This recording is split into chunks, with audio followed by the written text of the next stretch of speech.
The first 7 days of quitting gambling can be the absolute hardest. Maybe you've just maxed out credit cards, you just took out loans, and you've been lying to loved ones about your gambling, but are finally confronting the truth. I've compiled a series on what to expect within your first 7 days of quitting gambling. By understanding the common hurdles that you're gonna face, my hope is that you're gonna be well prepared to get through that first week. If you're watching this, it probably means that you've just quit gambling, or you're trying to. That first day, it's brutal. Your emotions are gonna be all over the place. Maybe you just lost everything. And now you're staring at your phone, wondering what the hell happens next. Take a breath. You're not alone. This is day 1, and this episode is for you. My name's Rob, and I'm in recovery from a gambling addiction myself. I made my last bet November the 12th of 2022, and now I'm creating this series because I remember exactly what it was like when I first tried to quit gambling. I'm going to be telling you all about myself throughout the next 7 videos. To start, I just want you to know that in the beginning, I felt like I was the only person on earth with a gambling problem. I could not understand why this had happened to me, why I couldn't just stop, why I didn't just say enough was enough at a certain amount. Why was I now going to be paying off debt for the next couple of months, working 80 hours a week? And the truth was that I was very, very sick. And I'm still, at this point, not going to be able to go back to gambling normally. Because for me, maybe like yourself, it always ends the same way. In debt, angry, frustrated, and feeling confused as to why I just did what I did. Let's start with the truth. Day 1 is not about clarity. It's not peaceful.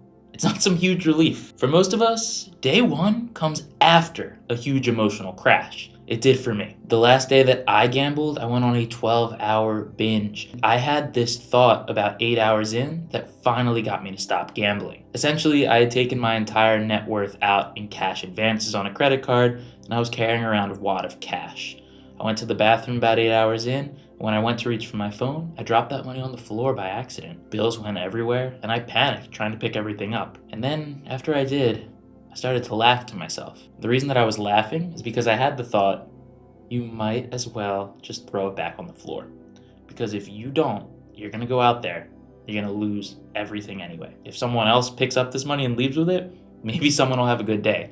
But you're gonna go and lose it. That's the thought that got me to finally stop. Now, maybe you lost your paycheck, your savings, maybe even someone's trust. You might feel broken, sick to your stomach. You might not have slept last night. The thoughts running through your head right now, they're probably something like, how did I let it get this bad? What is wrong with me? Is my life ruined now? Let me say this clearly. You are not a bad person. You are a person who got caught in something incredibly powerful and dangerous. Don't punish yourself. Beating yourself up doesn't help you get any better. It just feeds the cycle and it keeps you going back to try to solve it all with one big win. Gambling addiction hijacks your brain. It sells you the lie that one more spin, one more bet, one more deposit is the answer to all of your problems. And when that lie finally shatters, it leaves you wrecked. But that wreckage, it's the foundation that you get to build on now. Because the fact that you're here, the fact you're still watching this video, means that you had the courage to stop. So let's talk about what you're feeling right now. Fear, guilt, confusion, maybe even panic. These feelings are unfortunately normal. You didn't do something weird. Your body is reacting to withdrawal from adrenaline, dopamine, stress, and this strong routine that you've built for yourself. You're not crazy, you're detoxing. Emotionally, mentally, even physically. Let's normalize this. If you're shaking, normal. If you can't stop crying, normal. If you're already tempted to go back, even after all the damage, that's also normal. The addiction wants to survive. It's gonna whisper to you, just one more time. You can win it back. Tomorrow you'll quit for real. You have to know that these thoughts aren't the truth. They're the addiction talking. So I wanna give you your day 1 don't list. These are the things that you absolutely do not do today. Don't chase. Whatever you lost, chasing it's only going to dig you a deeper hole. That path leads to shame and isolation, never peace. Even if you were to have a win, ask yourself, what would actually happen next?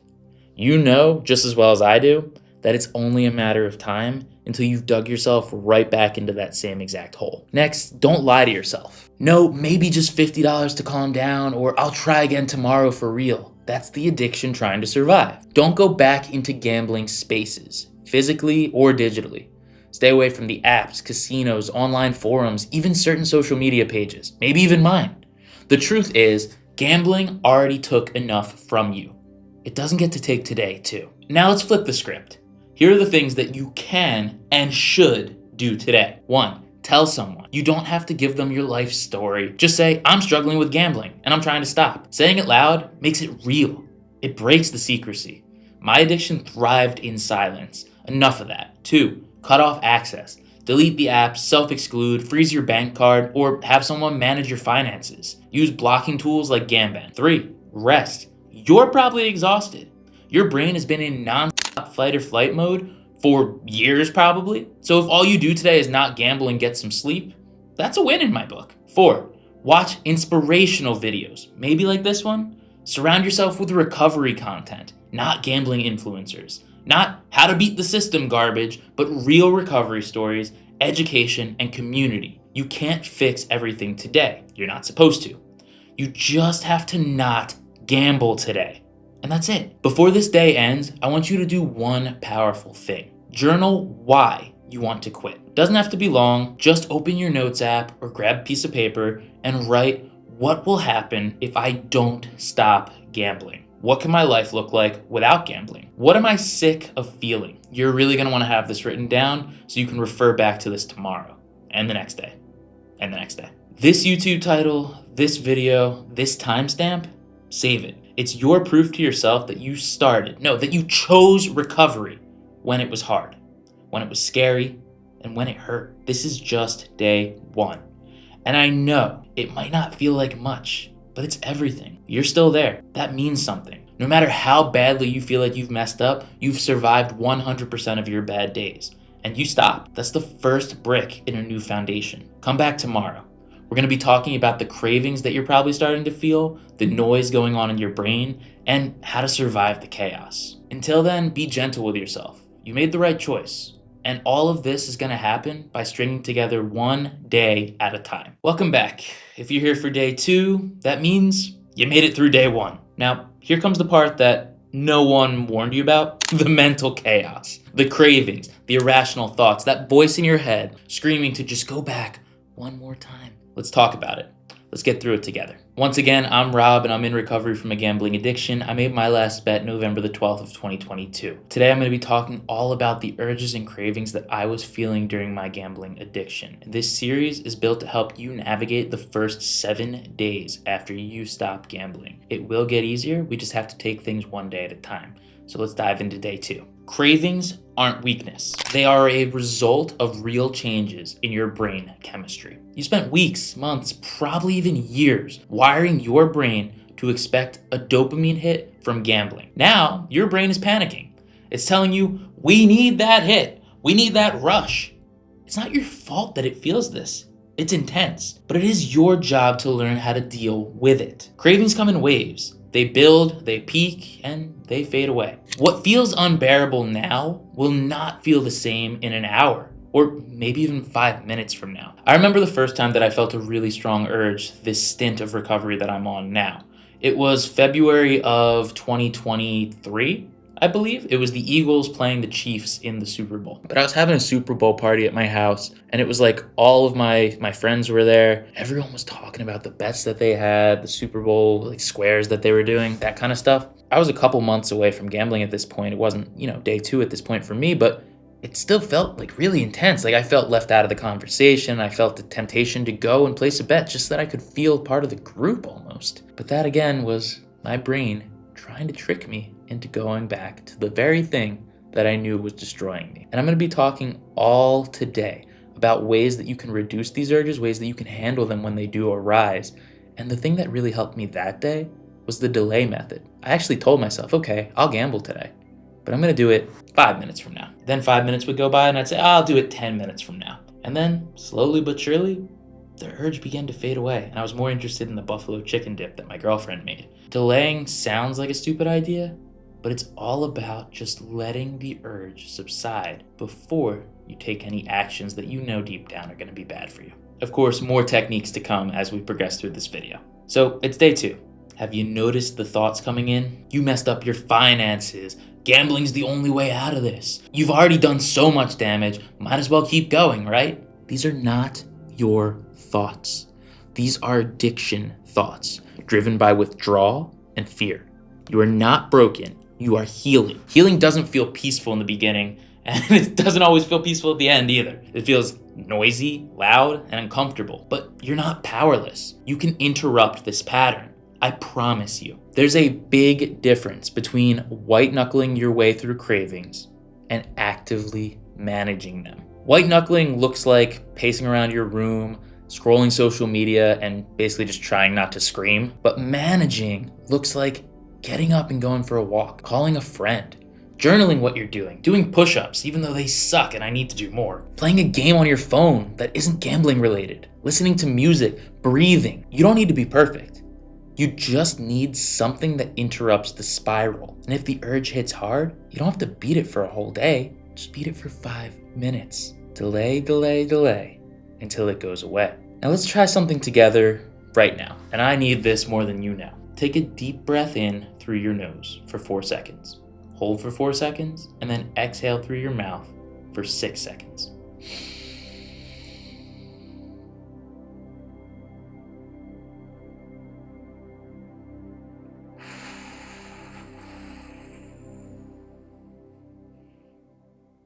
You should go ahead and do that a couple more times. But what you've done is you've slowed down your nervous system. Your brain just got the message, we're not in danger. We're actually okay. You can do this anytime the cravings hit. No one has to know that you're doing it, but it really does work. And if you're curious why it works, you have to think about what is gambling giving you from an evolutionary perspective. This intense hit of dopamine is actually tricking your brain into thinking that it needs it to survive. Because back however many years ago, dopamine hits would signal us to go hunting, that we needed to get up and do something and get that craving satisfied. Now our dopamine hits are pressing a slot machine button or putting in a sports bet. Not life and death here, people. So we need to get our brains to stop thinking that gambling means survival.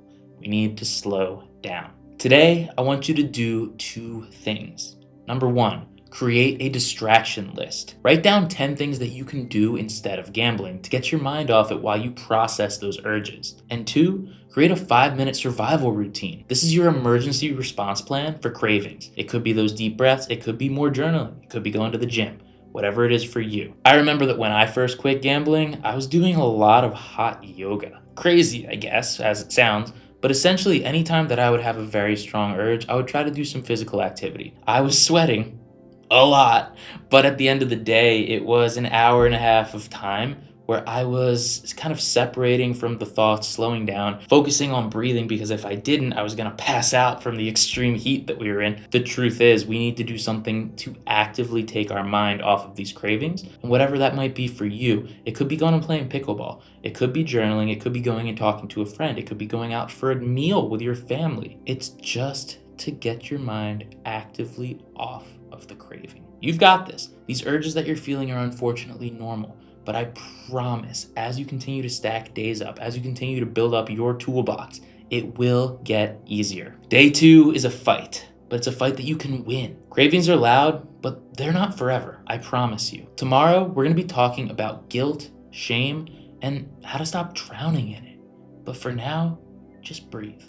You're doing something incredibly hard, and you're still here. You've still survived 100% of your hardest days. You're still here. Welcome to day 3. If you're here right now, you've already done 2 of the hardest things a person can do. You stopped gambling and you stayed stopped for another day. But now the shame is creeping in or crashing down. That voice in your head might be saying things like, how could I do this to them? I'm such a screw up. I'll never fix this. Because shame will try to pull you back in, and we're not letting that happen. Once again, I'm Rob and I'm in recovery from a gambling addiction. I made my last bet November the 12th of 2022, and in this 7-part series, now day 3, we're going to be laying out everything that you might be thinking and what you can do about it during the first 7 days that you try to quit gambling. I made my last bet quite a long time ago, and life's gotten a lot better since. I want that for you. But this series was inspired by the fact that I remember how hard it was in the beginning, that I thought I was the only person on earth that had this problem. And I just want you to remember, that is not true. This video is here for you, and I hope that this series can be an integral part of your recovery process.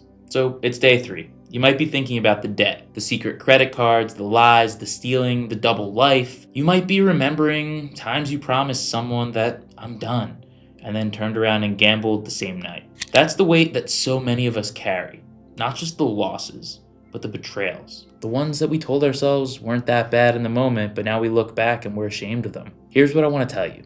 You're not the only one. You're not the first person to lie, to steal, to lose control in the chase of a big gambling win. You're not evil. You're in survival mode. And that doesn't make it okay, but it does mean recovery is still for you. Addiction makes us do things that just aren't aligned with who we are. That doesn't mean that you're a bad person. It means you're a person who got sick and is now a person who's choosing to get better. Let's talk about the difference between guilt and shame. Guilt says, I did something wrong. Shame says, I am something wrong. And here's the problem. Shame keeps you stuck.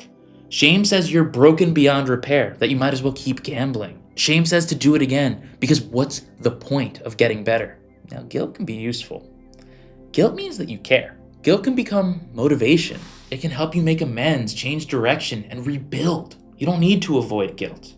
You need to learn from guilt and let it go when it's no longer helping you grow. Now, forgiving yourself doesn't mean pretending that nothing happened. It means saying, yes, I did harm. Yes, I made mistakes, but I'm not those mistakes. You can hold yourself accountable and show yourself compassion. You can say, what I did isn't who I am. That's recovery.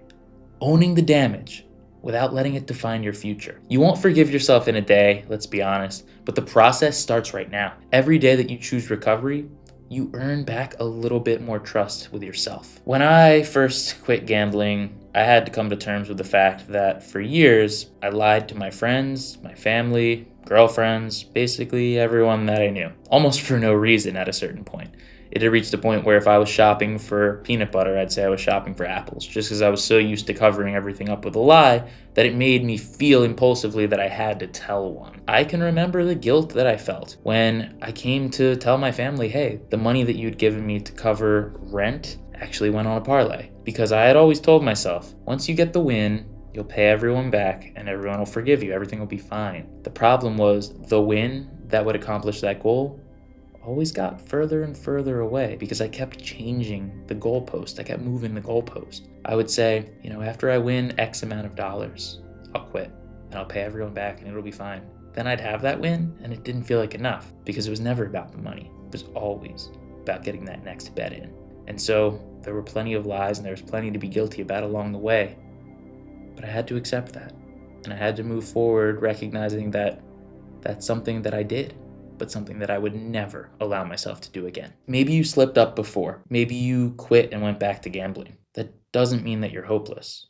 That means that you're human. This isn't about getting everything to be perfect. This is about learning how to live differently, take accountability for things in life, and move forward. One day at a time, one honest moment at a time, one repaired relationship at a time. You're not going to solve everything today, but if you're watching this right now instead of gambling, that's progress. And progress is the only thing that matters. You have the ability right now to beat yourself up all day long. That you're probably thinking that money's never going to come back. How do I break it to the people that I love? How do I actually step out and be honest when I'm feeling this amount of guilt and I feel so embarrassed about telling them? The thoughts that you've had, the actions that you've done up until this point have led to the result of being in gambling debt, being in a bad situation, and being a liar, if we're going to be honest. The same types of thoughts are not going to be the ones that lead to recovery. It's about shifting your mindset. Yes, I lost a lot of money, but that's the amount I had to lose to learn that gambling was always going to end this way. Yes, I lied to my family and I feel guilty about that, but I'm never going to allow that feeling to happen again because I remember how it felt. These are the types of thoughts that you need to begin having here on day 3, but every day going forward. Because if you're not using your guilt in a constructive way, then it's just eating at you. And you might even feel like that's the right thing to do, that you should be suffering as a result of this, that you should feel guilty, that you should feel down because you deserve it. But these kinds of thoughts will always lead you back towards the temptation of gambling. Because once you start feeling sorry for yourself, once you start feeling like, oh, what's the point anyway? You end up going back because you find excuses. Your brain finds excuses to justify going back to the very thing that has destroyed you. Today, I want you to write a letter to your past self, not to send, just to reflect, to make this really sit home. Start with this. I know you were hurting. I know you were lost. Then be kind. Be real. Use that letter to understand what you were escaping. What patterns were you stuck in? What do you want to change going forward? You are not your past, but your past can teach you how to build a future. Come back for day 4 tomorrow. We're going to be talking about how to tell someone the truth, how to rip that Band-Aid off, and why connection is your lifeline in recovery. Welcome to day 4. You've gotten through the crash, the cravings, the shame. Now, I guess unfortunately, comes one of the scariest steps. Telling someone the truth. Let's walk through it together. I'm Rob, and I'm in recovery from a gambling addiction. I made my last bet November the 12th of 2022. And let's be honest, because for so long I wasn't, I really struggled in the beginning to tell the truth. And it was a mixture of feeling guilt about the situation and also just not knowing how to break the news to people. I thought that, if I delivered bad news for the 200,000th time, like I was about to do, that it would break my family, that it would break relationships, it would ruin friendships. And when I told the truth, didn't do any of those things. It really wasn't easy. But the truth was I was suffering more in my head than I was actually in reality. Today's episode is really important to me. It means a lot to me. And I hope that you understand that my goal here in this 7-part series, this being the 4th episode, is to lay out everything that I was feeling during the worst week of my life, because it was so worth it. Gambling thrives in secrecy. The addiction, it wants you isolated, ashamed, and silent. Why? Because when you're alone, it can control the narrative. The longer you keep the secret, the heavier it gets. The more your addiction convinces you that nobody would understand. If they knew, they'd leave. Again, more in imagination than reality. Because guess what? The people who've truly recovered, they all had to tell someone. It's how healing begins. Shame is heavy, but connection is lighter. And even if you don't know what to do or say, or how it's gonna go, it's well worth doing. Now let's get practical. Start small. You don't need to spill every detail right away. Here's a simple way to begin. Hey, I need to tell you something hard. I've been struggling with gambling. I've hidden it, I've lied, but I'm trying to stop, and I don't want to do it alone. You could tell a friend, partner, parent, sponsor, anyone, someone who's safe. And if that feels too hard, start by writing it out first. Practice it. Even rehearse in a voice note. The goal is not perfection. The goal is honesty. The goal is connection. That first step, coming out and being not alone for the first time in so long. Let's be real though, let's talk expectations. Not everyone's gonna respond how you hope. Some people might be shocked, some hurt, some might need time. That doesn't mean that it wasn't the right thing to do. Because some people, they're gonna say, thank you for telling me, I got your back. You only need one of those people to break the silence. Here's the key. Your recovery is not dependent on their reaction. You're not telling them so they'll fix you. You're telling them so that you can stop hiding. And that is freedom. When I did tell my family, it went something like this. Hey, mom and dad, listen, I messed up again. I gambled too much money, and this time I'm really willing to accept the fact that it's become an addiction. It's something that I need help with. It's not gonna be easy. I know you're gonna be disappointed, but I love you guys, and I hope that we can figure this out. Of course, they were pissed. I mean, they were giving me money to bail me out. They didn't understand the addiction. They felt lied to, deceived, and I had to own that. I had to recognize that, hey, I messed up a lot, and I told people lies, and I kept going, despite the fact that it was bringing negatives into my life. But after that day, they were there. They were my support system. They helped me with managing my finances, keeping me accountable, being there for me to check in with. I wasn't alone. When I was alone in the addiction, I would run off to the bathroom and I would have an anxiety attack because of how much money I was down. I would check on scores and realize that the game was not going to turn around for me, and I'd freak out. I was constantly anxious. The adrenaline was always pumping, and I felt like I had to lie all the time. Why would you want to live your life like that? I did it for so long. You don't want to go back to that? I know it's just been 4 days, but hey, it's been 4 better days, hasn't it? Once you air this out, once you get people on your corner, it's going to get easier. Even if in the beginning they're shocked or upset or angry, it's one, not going to be as bad as it is in your head, but two, it's finally going to give you a foundation to build on. Now, to keep things light, I also want to tell you about the worst way that I told someone that I had a gambling problem. It was a first date. Maybe not the best small talk or the best first date thing, but it was this weird date where there was this awkward silence, and I was like, I'm having a really good time, but I wanted to let you know, by the way, like, I don't know how you're gonna feel about this, but I'm addicted to gambling, and I hope that doesn't ruin things between us. At least I was able to talk to my family in a way that wasn't so word vomity. If you're not ready to tell someone in your personal life, at least tell someone in recovery. There's people out there like myself who've been exactly where you are. If you haven't figured that out by now in this video, then I've failed. Try these groups: Gamblers Anonymous, Reddit's Problem Gambling, Cam Talk, Stop Gambling forums, talking to a therapist who specializes in gambling addiction, and of course, you can always hit me up in the comments. You can send me an email, send me a DM. We have videos that are pretty tailored and well polished and stuff, but this series is just real. This is just me reflecting on how I used to feel and connecting with you and letting you know that you're not alone. And it's hard because there's a lot of people that send me messages, and I wish that I could talk to you all one-on-one all the time.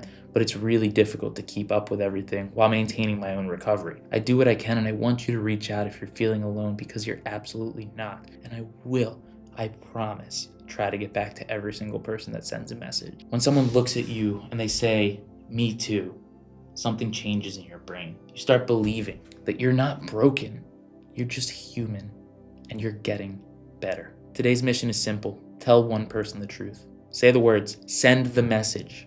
Break the silence, and go to a support group meeting. Whether it's an in-person group, an online forum, talking to a therapist, or it's a 12-step room, make the connection. This could be the moment that everything starts to change. Come back tomorrow. We're going to be talking about money, how to create safety nets, block access, and protect your future so that you can rebuild one day at a time. It's day 5.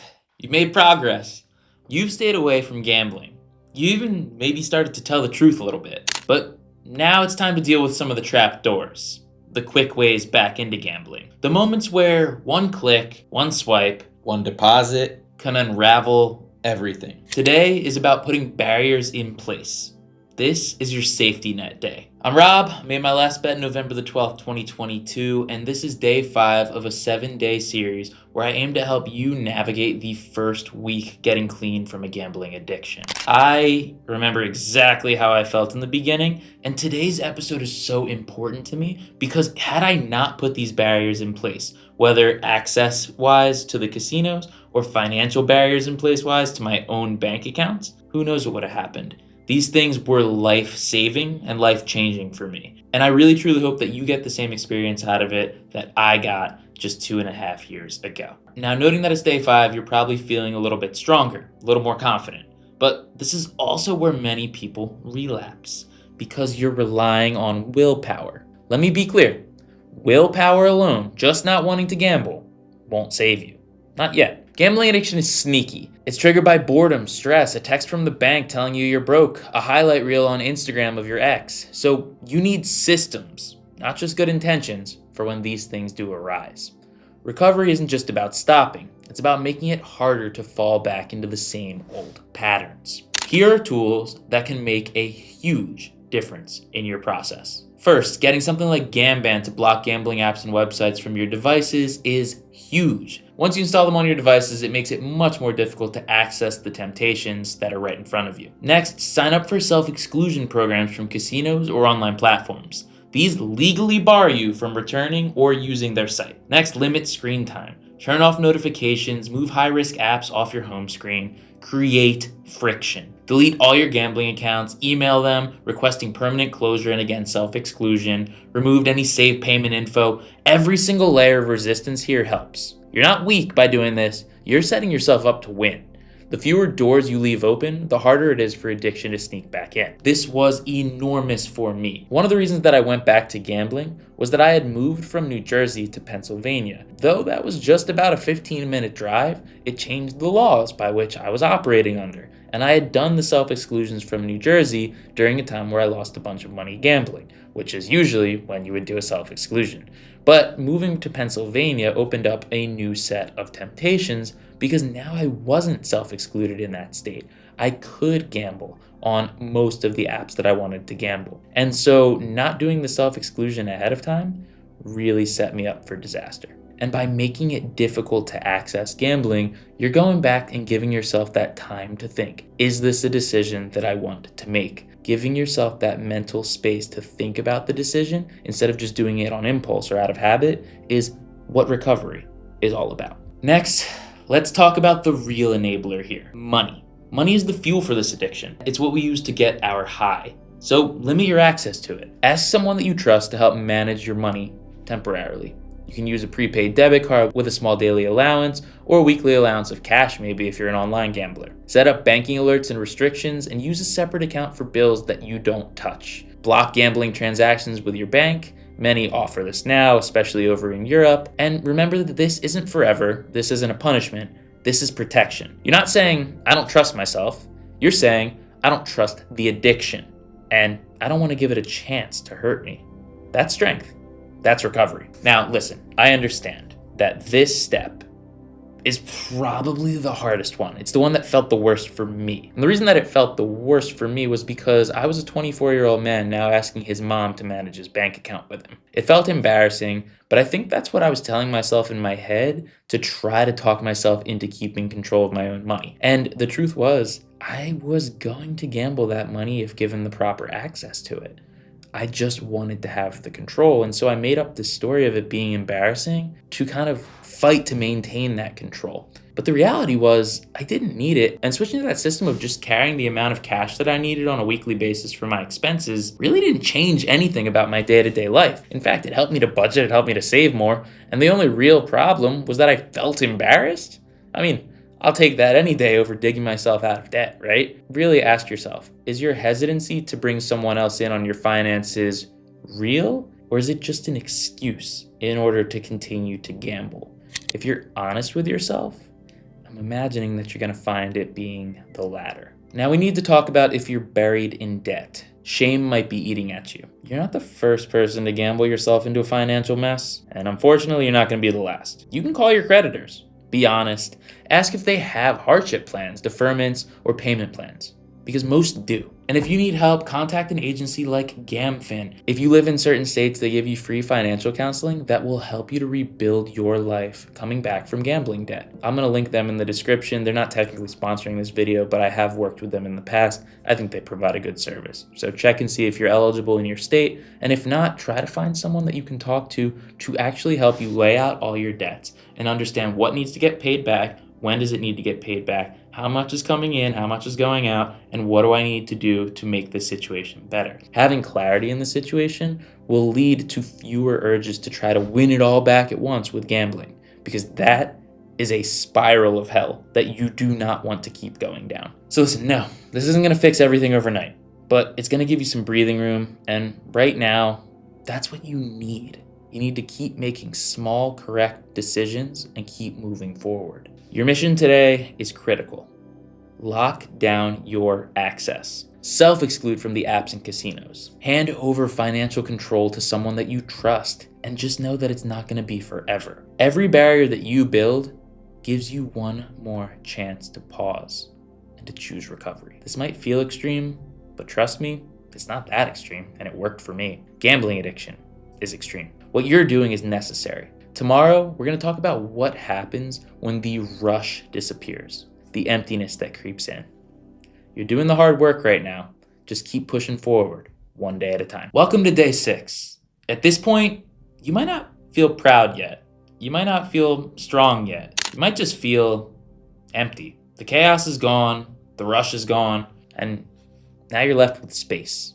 And sometimes space feels worse than pain. Today we're going to unpack that, because this is one of the most misunderstood parts of early recovery. My name's Rob, and I'm in recovery from a gambling addiction. I made my last bet November the 12th of 2022, and I'm creating this 7-episode series because I want to help you to navigate that first week when you try to leave gambling in the past and enter gambling addiction recovery. It's been a good amount of time since I made that last bet, but I remember exactly how I was feeling, and I felt lost. I thought I was the only person on earth with this problem. I just couldn't even deal with being by myself. I couldn't even deal with the thoughts that I actually had to now think about instead of just running away from. And so I wanted to make this series to kind of support you in that early recovery space, because It is not easy, but I promise you that it's well worth it. Here's the truth. Gambling wasn't about money. It was an escape, identity, routine, your excitement.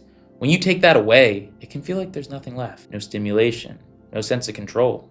For me, no sense of self. So you feel aimless, bored, hollow. Here's the powerful part. This emptiness, it's space. It's a cleared out field waiting for something better to grow. It's not a problem to fix.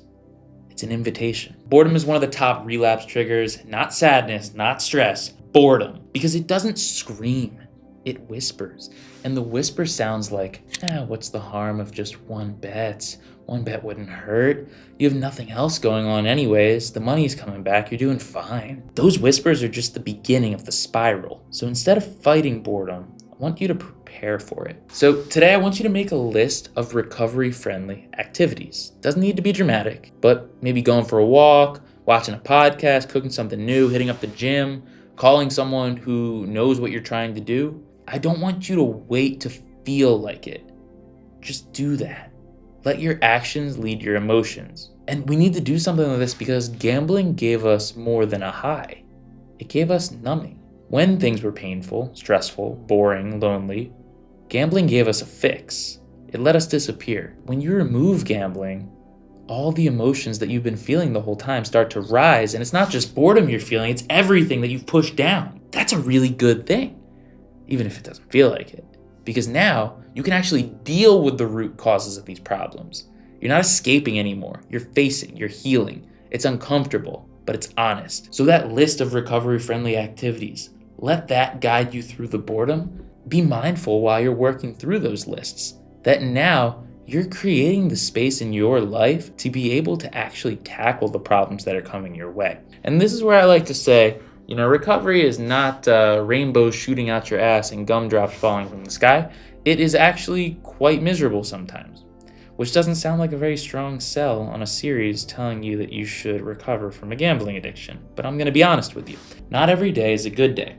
But the difference is that when I was gambling, the days were determined based on the highs and lows. It was a good day if I was winning. It was a bad day if I was losing. It was a good day if I was excited. It was a bad day if I was stressed out. My entire happiness and the direction of my life was determined by someone else. I was never actually in control, despite the fact that gambling is where I felt in control. Now that I have control over my life, I realize that what I was running from was the responsibility of actually having to deal with the stuff that happens in life. But it's a beautiful thing when you start to kind of appreciate the highs and lows that come with actually living. Your day is not determined by someone you'll never meet. Your day is determined by how you react to the situation that plays out in front of you each and every minute. You have the chance to feel sadness, happiness, excitement, joy, depression. You might not know who you are without gambling. That's okay. This is a rebuild. I want you to ask yourself, who was I before I started gambling? What did I care about? What skills or passions did I let go of? I remember that I was someone that was always driven, someone that was always competitive, someone that liked sports. I liked soccer. I liked tennis. I liked the idea of building something, creating something, working from the ground up and building something unique, creative, innovative. I let all that go when I was gambling to just chase after a big win that I didn't even need. Getting the chance to kind of reflect on who I was before I started gambling, I liked who I was. I guess I like it more in retrospect than I must have liked it at the time, or else I wouldn't have tried to escape so badly from it. But now I'm trying to take the parts of me that I liked and bring them back out again, which is how we ended up talking to each other today.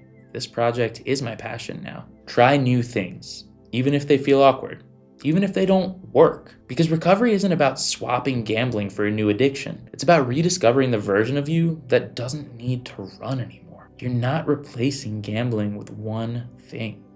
You're replacing it with your real life. Today's mission: try one new recovery-friendly activity. It doesn't need to feel magical. It doesn't need to be perfect. It just needs to be something that's not gambling. And I want you to write about how it felt. Let me know in the comments. Even if it felt weird or pointless, write it down. Then ask yourself, what do I need more of in my life? What do I want to feel? And what healthy ways can help me get there? Tomorrow's day 7.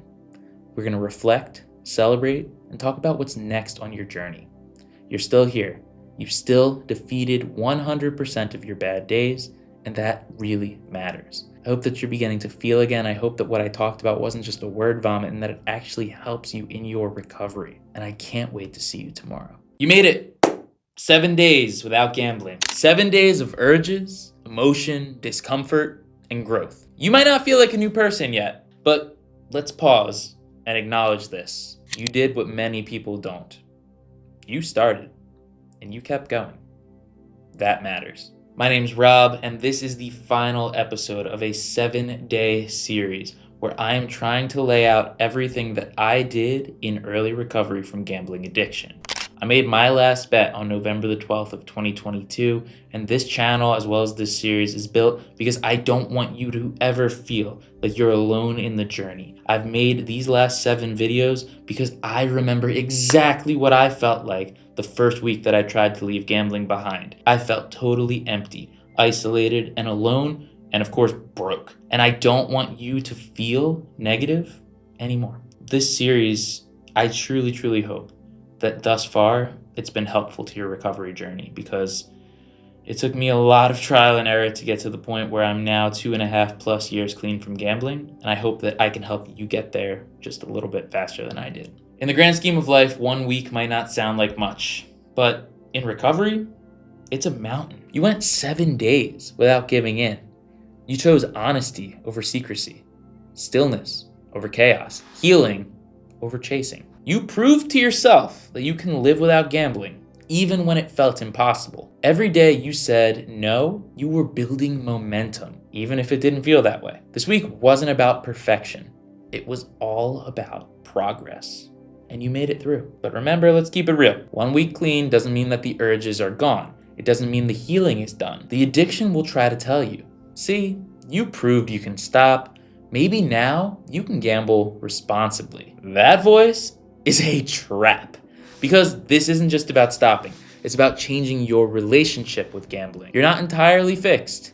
You're learning. You're rewiring, rebuilding, and that takes time. And now you have proof that you can do hard things. But that's what I thought the first week that I stopped, right? I thought, I can do this. I can limit my deposits now. I can figure this out. I can do this responsibly. It'll be different this time if I go back. You have to remember that that's the addiction talking to you. Someone who is a gambling addict can never go back to responsible or normal gambling. We are learning that our relationship with gambling is that if we gamble, life goes to shit. Don't let yourself get fooled into thinking that you're cured now, because as much progress as you're making, and you're going to continue to make more progress each and every day. If you go back and you place that first bet, it's just a matter of time until you spiral into the same exact situation that you were in the day that you made your last bet. Don't make that mistake. Recovery doesn't mean cured. It means that the addiction has been arrested. Always in the back of your head, that pilot light's going to be on, and it can flare up with those urges. So you need to make sure that you're putting the systems that we've talked about through the rest of this series in place, so that when those urges arise, you're ready to deal with them. But don't think that you got this thing beat, because it is a work in progress, not perfection. Looking forward, some people like counting clean days. Some don't. Either's okay. What matters more than milestones is momentum. Am I showing up more honestly? Am I using the tools that I've learned? Am I reaching out instead of isolating when I'm stressed out? Am I catching myself before the spiral? If the answer is yes, that's momentum. Recovery isn't a calendar, it's a direction. Keep heading toward the life that you actually want to build, and brick by brick, day by day, you will get there. So what now?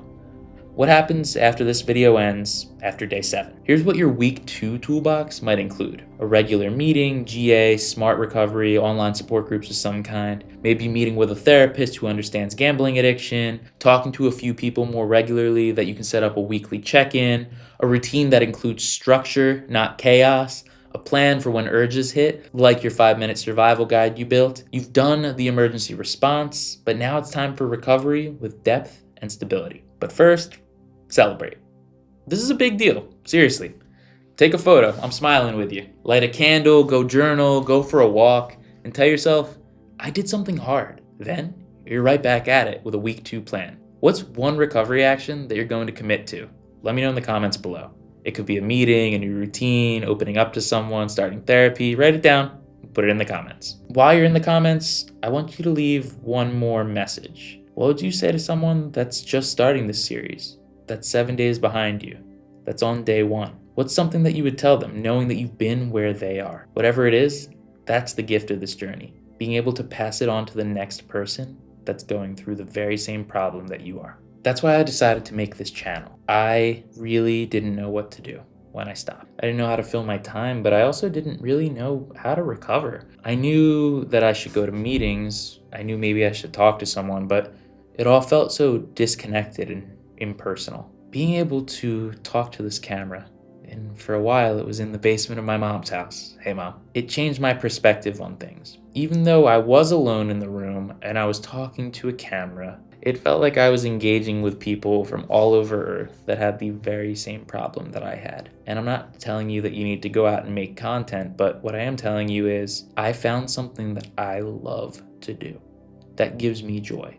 Even when I'm exhausted, even when it's 9:30 at night after working 12 hours all day to make sure that I'm helping as many people as I can. It's something that makes me feel like I'm giving back to something bigger than myself. And I truly, truly hope, whoever you are, whatever you've done, whatever your age is, whatever your interests are, I hope that you find that thing for yourself. Because when you find your calling, your market fit, the thing that makes you feel like you matter, like what you're doing makes a difference, you get up and no matter how you're feeling that day, you have something to do. You have some purpose to aspire to. That's what this whole series has been about. It's been about how can you find your path. And if you made it to the end of this episode and you watched all the rest of the stuff that I had to say, I just want to thank you for your time. Everything in life will come together, but it's all going to come together one day at a time.